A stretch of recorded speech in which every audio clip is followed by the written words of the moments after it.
স্বামীকে আটকের পর হত্যার হুমকি দিয়ে স্ত্রীকে ধর্ষণ করত এই আলেম হাসিনার পদক পাওয়া পুলিশ। শোনেন, তাকে ধর্ষণ করার বিনিময়ে আমাকে মুক্তি দেওয়া হয়। বাচ্চারা তোদের টুঙ্গি পাড়া উড়াই দেবো, আমি শপথ নিলাম। ফ্যাসিবাদের শেষ চিহ্ন মুছে ফেলবো। দে দেখি কত হাহারি এক দিতে পারিস। জাউরার সাথে ডাবল জাউরমে করা হবে।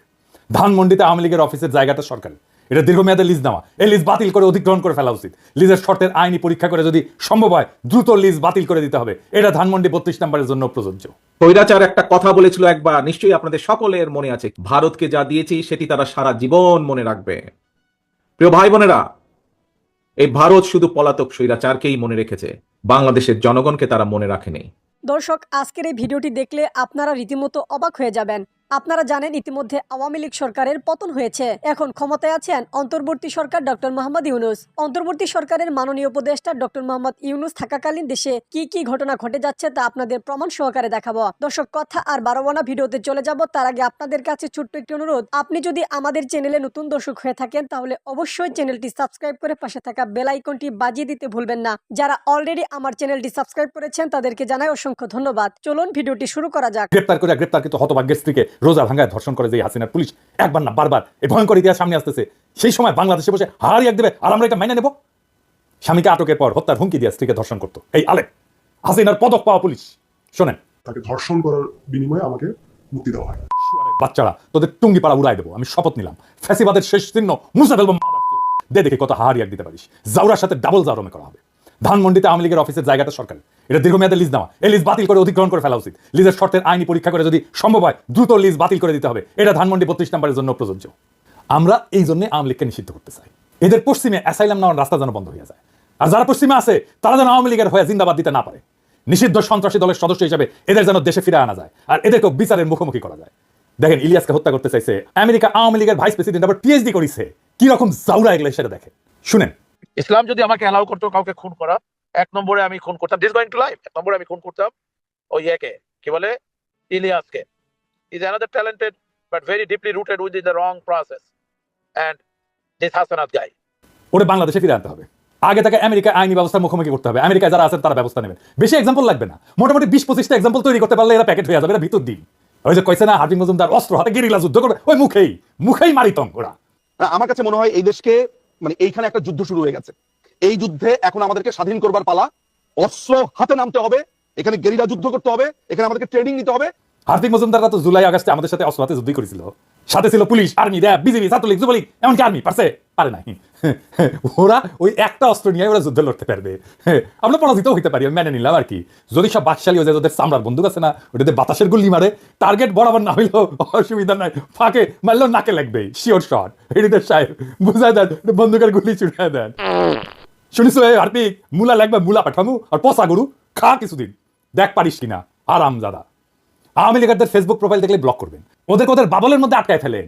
দেখবেন না ওদের পোস্ট, ইন্টারাক্ট করবেন না ওদের পোস্টে, ওরা শুকায় মরবে। আমরা এই দেশের 95% মানুষ, ওদের এইভাবে বিচ্ছিন্ন করে দিলে ওরা শুকায় মরবে। সোশ্যাল স্পেসে ইউটিউবে আনসাবস্ক্রাইব করবেন যদি ওদের চ্যানেল থাকে। আর একটা বিষয় যে পুলিশের ইউনিফর্ম তো বদলাইতেছেন না, ভালো, কিন্তু পুলিশের লোগো বদলাইতে হবে। যে লোগোর মধ্যে নৌকা আছে অভিশাপের চিহ্ন। কিভাবে পুলিশ লীগ বানানো হয়েছে সেটার অডিও ক্লিপ ফাঁস হয়েছে, শুনেন। এই যে বেনজির হারামজাদার কথা শুনেন। আমেরিকার স্যাংশন পাওয়া কোটি লোক আছে, বের করেন, শুনেন। জি স্যার, আপনি আপনার বক্তব্য কন্টিনিউ করেন স্যার, প্লিজ। Thank you. তো আমরা ওই দিকে যাই। Thank you so much. আমি তো যে তরুণ কথা তো দিই, আওয়ামী লীগ আমার যত রিক্রুটমেন্ট হয়েছে এগুলো কিন্তু সব পুলিশ ভেরিফিকেশন করে রিক্রুটমেন্ট করা হয়েছে, ঠিক আছে? যে কারণে এরা ক্ষমতা আসে কিন্তু সারদা থেকে প্রচুর লোককে তারা পুলিশ ট্রেনিং থেকে বাদ দিয়ে দিচ্ছে। কেন বাদ দিচ্ছে ইউ ক্যান আন্ডারস্ট্যান্ড। আমরা আমাদের সময়, আমি যে কদিন ছিলাম বা তার আগেও আওয়ামী লীগের আমলে আমাদের জানা মতে মানে ওই ভিন্ন মতাদর্শের কোনো লোকজন সহজে ঢুকতে পারে নাই, বিকজ এগুলোকে সব আগে পুলিশ ভেরিফিকেশন করে এরা কে কোন মতাদর্শে সেগুলো নিশ্চিত হয়ে চাকরি দেওয়া হয়েছে। এটা আপনার জানার জন্য। এই জন্য কিন্তু ওই কালকেও কোথায় পরশুদিন কোথায় কথা বলছিলাম, তারা বলছিল যে এরকম লোকজন বলে যে এটা বেনজিরের বাহিনী, ঠিক আছে? এবং পুলিশে কিন্তু এরা বিশ্বাস করে না, এরা খুন করে ক্ষমতা আসছে, আবার এরা কিন্তু পুলিশকে বিশ্বাস করে না। যদিও এই মুহূর্তে তারা প্রচুর লোকজন নিয়ে আসছে, ওই যে রিটায়ারমেন্ট থেকে এখান থেকে সেখান থেকে এনে বসিয়েছে। ওই যে আপনার 2008 সালের আগে 9 সালের আগে যারা রিক্রুট ছিল পুলিশে তাদেরকে সামনে নিয়ে আসছে, এইভাবে কিছু লোকজনকে সামনে নিয়ে চালানোর চেষ্টা করছে। কিন্তু বেসিক্যালি কিন্তু তারা পুলিশকে বিশ্বাস করে না। তারা মনে করে যেগুলো আওয়ামী লীগের সমর্থক, পুলিশ ইন্টার বাহিনী আওয়ামী লীগের সমর্থক। আর আমি মনে করি যে এই আওয়ামী লীগের পুলিশ বাহিনী তো আসলে বঙ্গবন্ধুর নেতৃত্বে কাজ করার ঐতিহ্য ইতিহাস আছে। আপনারা জানেন যে আপনার 25শে মার্চ কাল রাত্রে তো যে অ্যাটাক গুলো হয়েছে তার মধ্যে প্রধান হচ্ছে রাজারবাগ পুলিশ লাইন, এবং তারাই প্রথম কিন্তু স্বাধীনতার সপক্ষে প্রথম গুলি বর্ষণ তারাই করেছে কিন্তু পাক আর্মিদের বিরুদ্ধে। তো ওখান থেকে কিন্তু এদের এই বাহিনীর একটা ঐতিহ্য আছে, প্রো আওয়ামী লীগ ঐতিহ্য বা প্রো লিবারেশন ঐতিহ্য আছে।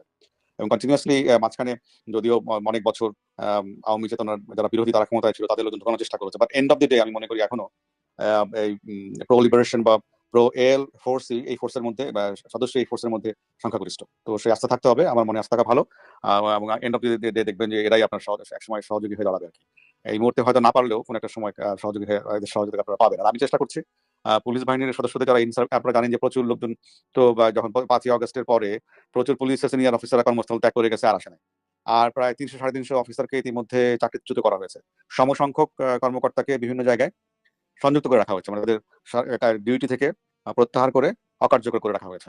এবং করে তারপরে এই যে গ্যাপ, এই গ্যাপে তারা ওই যে আওয়ামী লীগ যখন ক্ষমতায় ছিল না সেই সময় যে রিক্রুট যারা তাদেরকে নিয়ে আসা হয়েছে, অনেকে রিটায়ার করছে তাদেরকেও নিয়ে আসা হয়েছে। তখন এটা ভঙ্গুর অবস্থা, এটাই বাহিনীর। আমি চেষ্টা করছি যারা বাহিনীতে কাজ করতেছে তাদের সঙ্গে যোগাযোগ স্থাপন করার জন্য। এটা আমি করে যাব, যাতে করে এই বাহিনীর সহযোগিতা সাপোর্ট আপনারা পেতে পারেন, সেই চেষ্টা আমার অব্যাহত থাকবে। আর রিগার্ডিং দলীয় প্রোগ্রাম, এটা মাননীয় প্রধানমন্ত্রী দেবেন, নেত্রী দেবেন, যেটা প্রোগ্রাম দিবেন ওখান থেকে আসবে সেটাই আমাদের সবাইকে বাস্তবায়ন করতে হবে, বলবৎ করতে হবে। তবে বলবৎ বাস্তবায়ন কিভাবে করবেন এটা হচ্ছে আপনার মুন্সিয়ানা। যেমন ওই যে এর করতে গিয়ে তো অনেক প্রায়োগিক ক্ষেত্রে অনেক সমস্যা উদ্ভব ঘটতেছে, আমি জানি বিভিন্ন সময় আমার সঙ্গে কথা বলে। তো এই যে সমস্যাগুলো হচ্ছে সেগুলোকে আমাদের স্থানীয় পর্যায়ে সেগুলো মোকাবেলা করে এটা এই পুলিশকে রাহুমুক্ত করতে হবে। যারা রাহুমুক্ত করার কাজ করতেছে তাদের বিরুদ্ধে ষড়যন্ত্র শুরু হয়েছে, বুঝছাও? কারা করতেছে নাম কইলাম না, কিন্তু আমরা সব জানি। পুলিশের নেতৃত্বকে শান্তি মতো কাজ করতে দিবেন। যারা নানা ধান্দায় চুকলি কাটতেছেন পুলিশের নেতৃত্বের বিরুদ্ধে সাবধান করে দিতেছে, ভাইজান আপনাদের সকলের আমল নামা করলে আছে আমার কাছে। আমি সুনাপরিদের পিছে লাগি না, এটা আমার স্বভাব বিরুদ্ধ। কিন্তু পুলিশের সংস্কারের যে ধারা শুরু হয়েছে, যেটা আমরা দেখতে পারতেছি, সেটাকে নেতৃত্ব শূন্য করে বাধা সৃষ্টি করতে চাইলে তাহলে ছাড়া হবে না, সাবধান হয়ে যান। যারা পুলিশের বর্তমান নেতৃত্বের বিরুদ্ধে চুকলি কাটতেছেন, শুনলাম প্রফেসর ইউনূস নাকি চুকলি কাটতে গেছিলেন, সত্য নাকি? হ্যাঁ, স্যারের পাঠা দিয়ে আপনাদের আমল নামা দিব, চাপা মাইর দিয়ে দিব কলে, তাই সাবধান হয়ে যান। এই বান্দা জিন্দা আছে। আর হ্যাঁ, ওই যে হাঙ্কারে যে পুলিশ সদস্য ছিল না, ওই যে ছত্রভঙ্গ করছিল, কাউরে না পিটায় কাউরে না মেয়েরা, ওটা খুঁজে পাওয়া গেছে। নাম রিয়াদ হোসেন, ডেমরা পুলিশ লাইনে। দেখেন, সামাজিক যোগাযোগ মাধ্যমে ভিডিওটি ভাইরাল হলো, তখন আসলে জনমুখে আর কি অনেকজন অনেকভাবে আমাদেরকে প্রশংসা করতেছে। এবং আমরা চাই যে বাংলাদেশ পুলিশ যেমন জনগণের পাশে ছিল, আছে এবং থাকবে, আমরা তাদেরকে আরো সেই আস্থাটুকু আনতে পারি যে আমরা যাতে ভালোভাবে তাদের সাথে কাঁধে কাঁধ মিলিয়ে বাংলাদেশকে গড়তে পারি। এখন ভাইরাল হলো, বন্ধু বান্ধব, তারপরে সহকর্মী যারা আছেন, আত্মীয় স্বজন, পরিবার, সবাই আসলে আমাকে নিয়ে গর্ববোধ করছেন। আমিও চাই যেন আমি আমার দেশের জন্য কিছু করতে পারি। আরে ভাই, মন তো বললো না এই রিপোর্ট দেখে। ওর বাড়ি কোথায়? বাবা মাকে এই মা, যেই মা এই সোনার ছেলের পেটে ধরছে, তারে তো আমাদের সম্মান জানাতে হবে, তারা সালাম দিতে হবে না? তো এই ছোটখাটো রিপোর্ট না, বড় রিপোর্ট চাই। আর হ্যাঁ, ওকে বিভাগীয় পুরস্কার দেওয়া হোক, পুলিশ পদক দেওয়া হোক তারে। এবার আসেন হাদানকারী আফসোস লীগের আলাপে ফিরে আসি আবার। যারা জুলুমকে অস্বীকার করছে, যারা উপহাস করছে, তাদের ক্ষমা নাই। আমি পবিত্র কোরআন শরীফের একটা আয়াত পড়ি, সেখানে ঠিক একই ধরনের বার্তা আছে। যারা অপরাধী তারা বিশ্বাসীদের উপহাস করত, এবং তারা যখন তাদের কাজে দিয়ে গমন করত তখন পরস্পরের চোখ টিপে ইশারা করত। তারা যখন তাদের পরিবার পরিজনের কাছে ফিরত তখনও হাসাহাসি করে ফিরত। যুগ বদলায় কিন্তু জালিমরা বদলায় না, ওই একই আবরণ নিয়ে ফিরে আসে বারবার। আর পবিত্র কোরআনে বলা আছে কি করতে হবে, কোনটা আমাদের করণীয়, আর এদের ভাগ্যে কি আছে সেটা বলা আছে। তারা সামান্য হেসে নেই, শীঘ্রই তাদের কৃতকর্মের জন্য প্রচুর কাঁদবে। এখন প্রশ্ন হচ্ছে, কেন, কিভাবে তাদের এই সাহসটা তৈরি হইল? কারা এই সাহস তৈরিতে ভূমিকা রাখলো? আসেন সেটা বুঝে দেখি। 5ই আগস্টের পর আমরা দেখছি সমস্ত অর্গানাইজ শক্তি কেন্দ্র যেগুলো ছিল, যেমন ধরেন বড় রাজনৈতিক দলগুলো, আর্মি, এরা আওয়ামী ফ্যাসিস্টদের আশ্রয় দিল। প্রথমে আশ্রয় দিল আর্মি সারা দেশের ক্যান্টনমেন্টগুলোতে, তারপরে জাতীয় স্থানীয় পর্যায়ে বিএনপি, জামাত, কিছু নেতা, এমনকি পুলিশ ডিজিএফআই নিরাপদে সীমান্ত পার করে দিল। আর্মির হেফাজত থেকে পালায় গেল লেফটেন্যান্ট জেনারেল মুজিব। কাউকে এর জন্য দায়ী করা গেছে? করা হবে। কেন করা যায়নি? ওয়াকারের বিরুদ্ধে কিছু বললে হুক্কা হুয়া শুরু করে দেয় ডিজিএফআই এর পেইড এজেন্টরা। ওয়াকারের জন্য নাকি ইন্ডিয়া বাংলাদেশে আক্রমণ করে নাই। হ্যাঁ, খারান হাইসানি, আমি না ঘোড়ায় আসবো। ডিজিএফআই ভালো, খুবই ভালো। বয়ান দেয় ডিজিএফআই নাকি একাই গুম করে না, আরো সবাই করেছে, তাই ডিজিএফআই অত খারাপ না। হ্যাঁ, ডিজিএফআই ভালো, খুবই ভালো ছেলে, সন্ধ্যাবেলা হাত মুখ দিয়ে পড়তে বসে, তাই না? যে আর্মি চিফ 5ই আগস্টে সারাক্ষণ ইন্ডিয়ান আর্মি চিফের সাথে কথা বলছে, হাসিনার বনজামাই জন্য মেডিকেলি আনফিট হওয়ার পরে আর্মি চিফ হয়েছে, যার কমান্ডে আর্মি সবচেয়ে বেশি হত্যাকাণ্ড চালাইছে ছাত্র জনতার উপরে, যেই শহীদের শরীরে বেধা 66% গুলি আসছে আর্মির অস্ত্রাগার থেকে। আমার কথা না, জাতিসংঘের কথা। সেই আর্মি চিফ ইন্ডিয়া থেকে বাংলাদেশ বাঁচাইতেছে। এ খোদা, আমারে উঠায় না, নয়তো দড়ি ফেলাও, বায়ে উঠে যায়। এই বয়ান যারা বলে তারা কার স্বার্থ রক্ষা করে? এই বয়ান যারা বলে তারা কার ক্রীড়নক? এই বয়ান যারা বলে তারা কার পুতুল? তাদের কি নাচায় আমরা জানি। ছাগল নাচে খুঁটির জন্য, আর এই খুঁটিটা কি সেটাও আমরা জানি। বাংলাদেশে হাসিনার পলায়নের সবচেয়ে বেশি ঝামেলা এখন কে পড়েছে?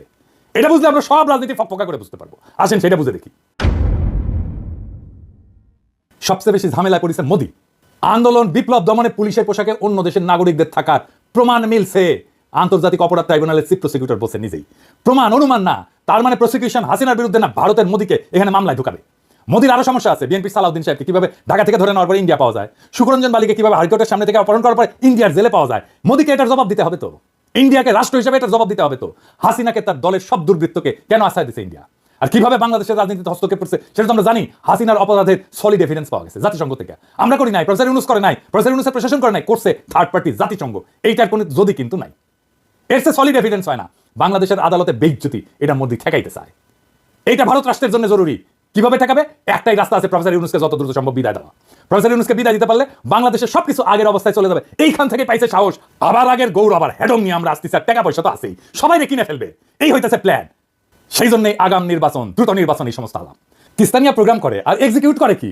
দ্রুত নির্বাচন আর প্রফেসর ইউনূসের দ্রুত বিদায়, এই ইন্ডিয়ান প্ল্যান এক্সিকিউট করে। আপনারা বুঝা হোক না বুঝা হোক, ইন্ডিয়ান ব্যাগেজ কান্দে নিছেন, এই ব্যাগেজ আমরা মাইনে নেব না, কোনোদিন মাইনে নেব না। বাংলাদেশের রাজনৈতিক দলগুলো কখনো জনগণকে দেওয়া প্রতিশ্রুতি রাখে নাই। ইতিহাস সাক্ষী। 1990 শিক্ষার্থীর গায়ে হাত তুলবেন, কে আপনাকে সেই অধিকার দিয়েছে? আপনি আসছেন একটা ফেরেকশন বাজাইতে।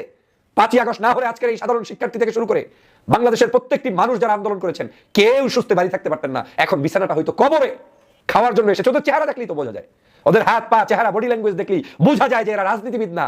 রাজনীতিবিদের চেহারার মধ্যে এই ধরনের চেহারা থাকবে না। আপনার সাথে শিবিরের সমস্যা, ছাত্র দলের সমস্যা, না বৈষম্য বিরোধীর সমস্যা, এইটার উসিলা দিয়ে রান্দা চাপাতির রাজনীতি বাংলাদেশে চলতে পারে না।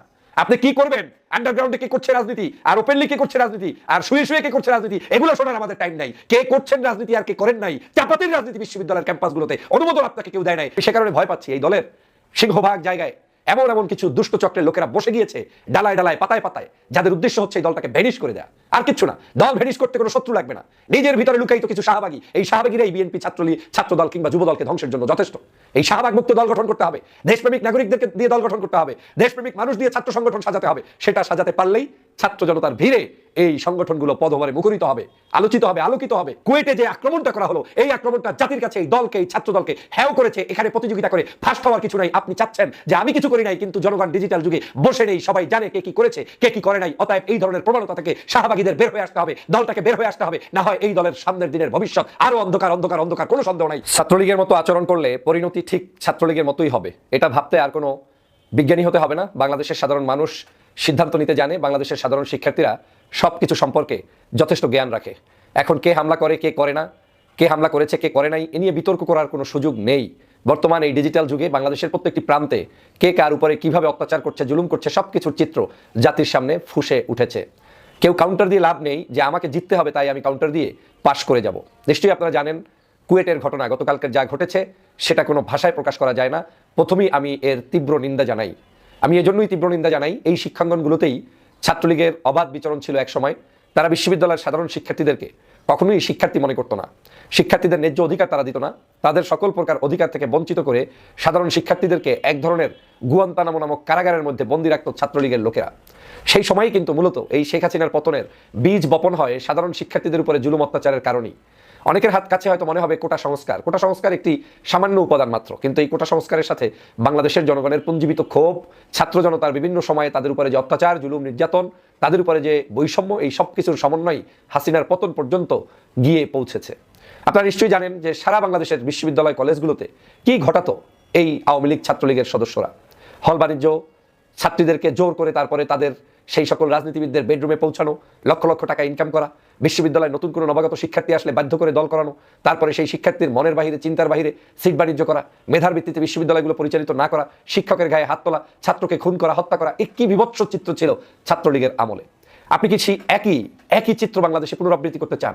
ভিন্ন নাম দিলেই কি সেই নতুন করে সেই ধরনের কার্যক্রম আপনি বাস্তবায়ন করে পার পেয়ে যেতে পারবেন? এই দেশের মানুষ এখন আর বোকা নয়, কাউকে ছাড় দিবে না। সে হতে পারে ছাত্র দলের নামে, হতে পারে ছাত্র শিবিরের নামে, হতে পারে ইসলামী আন্দোলনের নামে, হতে পারে অন্য কোনো ডানপন্থী বামপন্থী যে কোনো ছাত্র অর্গানাইজেশনের নামে কিংবা বৈষম্য বিরোধী ছাত্রদের নামে। কোনো নামেই এই দেশে কেউ আর সন্ত্রাসী করে মানুষের চোখে আর ধুলা দিয়ে আপনি পার পাবেন না। গতকালকের কুয়েটের ঘটনাটি অত্যন্ত লজ্জাস্কর একটি ঘটনা ঘটেছে। আমি যেমন এর তীব্র নিন্দা জানাই, বাংলাদেশের সকল নাগরিক এর তীব্র নিন্দা ইতিমধ্যেই জানিয়েছেন। আপনারা জানেন হয়তো আমরা যে ছবিটি ইতিমধ্যেই বাংলাদেশের বিভিন্ন জায়গায় ভাইরাল হয়েছে, সেই ছবির এই ব্যক্তি বিধায় হয়তো তাকে ইতিমধ্যেই বাংলাদেশ জাতীয়তাবাদী যুব দলের পক্ষ থেকে বহিষ্কার পর্যন্ত করা হয়েছে। আমি এই বহিষ্কারের কাগজটা দেখেছি একটু আগে, জাতীয়তাবাদী যুব দলের তাদের যে কি বলে পেজ রয়েছে, সেই পেজের ভিতরে এই হচ্ছে তাদের যুব দলের সেই নেতাকে বহিষ্কার করার কাগজটা। এখানে তারা বলেছেন দলীয় শৃঙ্খলা পরিপন্থী কর্মকাণ্ডে জড়িত থাকার অভিযোগে খুলনা জেলা শাখার দৌলতপুর থানা যুবদলের সহসভাপতি মাহবুবুর রহমানকে দল থেকে বহিষ্কার করা হয়েছে। বহিষ্কৃত নেতৃবৃন্দের কোনো অপকর্মের দায় দায়িত্ব দল নেবে না। যুবদলের সকল পর্যায়ের নেতাকর্মীকে তার সাথে সাংগঠনিক সম্পর্ক না রাখার নির্দেশ প্রদান করা হয়েছে। যুবদল সভাপতি আব্দুল মোনায়েম মুন্না ও সাধারণ সম্পাদক মোহাম্মদ নুরুল ইসলাম নয়ন ইতিমধ্যে এই সিদ্ধান্ত কার্যকর করেছে। এই যে সেই ব্যক্তির ছবিটাও এখানে আছে, কেউ একটা অ্যাড করে এটাকে আবার দিয়েছে। আর এটা হচ্ছে অরিজিনাল পেজ, যেটা আমি ইতিমধ্যেই মানে এই নোটিশটা পেয়েছি যুবদলের মেইন পেজে। আমি যুবদলকে ধন্যবাদ জানাই যে আপনারা তাকে বহিষ্কার করেছেন, কিন্তু সমস্যাটা যুবদলের বহিষ্কারের মধ্য দিয়ে সীমাবদ্ধ শেষ হবে না। কেন হবে না বলছি? এই ছাত্রদেরকে জোর করে চাপিয়ে দিয়ে কাউন্টার আপনি করতে গিয়ে ছাত্রলীগই পরিণত হবেন। আমার দোষ কি ছিল, তার দোষ কি ছিল, আমাকে কি বলেছে, তার দোষ কি বলেছে, এই বলাবলির মধ্য দিয়ে একজন চাপাতিদারী সন্ত্রাসীকে বিশ্ববিদ্যালয়ের ক্যাম্পাসে ঢুকানোর কোনো অধিকার কারো নাই। সে আপনার ছাত্রদলের নাম দিয়েও অধিকার নাই। আপনার এই বলাবলির মাধ্যমে আপনি ফেসবুক গরম করে ফেলতে পারবেন, কিন্তু এই দলের কোনো 4 পয়সার উপকার করতে পারবেন না। শাহবাগীরা আপনার এই দলটার ক্ষতি করার জন্য রাস্তায় নেমেছে বিশেষ প্রজেক্ট হাতে নিয়ে। বিশেষ একটি গোয়েন্দা সংস্থা বিদেশি তাদের কার্যক্রমকে হাতে নিয়ে আপনাকে ক্ষতিগ্রস্ত করার জন্য মাঠে নেমেছে। আপনি যদি সেটা বুঝতে অক্ষম হন, ছাত্রলীগ হয়ে যাবেন, আর কিছু হতে পারবেন না। জোর করে কোনো ছাত্রছাত্রীকে আপনি এই দলের মধ্যে প্রবেশ করাতে পারবেন না। আদর্শ দিয়ে প্রচার করাতে হবে, ভালোবাসা দিয়ে প্রকাশ করাতে হবে, সংযত রাজনীতি দিয়ে প্রকাশ করাতে হবে, ভদ্রতা দিয়ে মানুষদেরকে কাছে টানতে হবে। ছাত্রলীগের মতো একই আচরণ করার কোনো সুযোগ নেই। প্রমাণিত হলো যে এই যুবদলের দৌলতপুর থানার এই সম্ভবত মাহবুব, এই ছেলেটাই তো এই অপকর্মটির মূল হোতা। ওখানে অস্ত্রসহ ছিল। কে এই মাহবুবকে আজকের এই ক্যাম্পাসে ডেকে এনেছে, যে তিনি কিভাবে এই ক্যাম্পাসে ঢোকার সাহস পায়? প্রিয় বন্ধুরা আমার, তিনি কিভাবে এসেছেন বলেন? এই যে মাহবুবুর রহমান আসলো থেকে, তিনি দৌলতপুর আপনার কি বলে খুলনা জেলা শাখার দৌলতপুর থানা যুবদলের সহসভাপতি। তাকে কিভাবে এখানে আনা হয়েছে? কে এনেছে? কার নির্দেশে এসেছে? এই জায়গায় যে সন্ত্রাসীগুলো বাইরে থেকে এসেছে তাদের একটার চেহারার সাথেও তো বিশ্ববিদ্যালয়ের ছাত্রদের কোনো সম্পর্ক নেই। তাহলে তারা এখানে আসলো কেন?